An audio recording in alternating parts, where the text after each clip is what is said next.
Do not give everything. Give proportionately. Magtira sa sarili.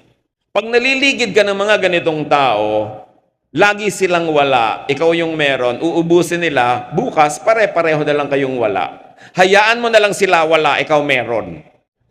Para pag may emergency sila, kahit paano, pwede mo rin tulungan, kesa ipinamigay mo ng lahat. Lalo mga magulang. Alam niyo naman ang mga Pilipinong magulang, ibibigay ang lahat sa anak. Kung umaasa kayo na lahat ng anak ay itatagod kayo sa pagtanda, paano kung hindi mangyari? Paano kung nakapag-asawa yan ng ubod ng sama ng ugali? At nakulam yung anak nyo at nailayo talaga sa inyo. O anong gagawin nyo ngayon? Binigay nyo lahat. Magsisimang kayo, 80 anyos na kayo, 70. Lampas na yung climax ng pagkita nyo. Anong gagawin nyo? Magsisisi na lang kayo hanggang humina kayo ng humina, maubos ang maubos. Don't give everything. I'm telling you, give, but give proportionately.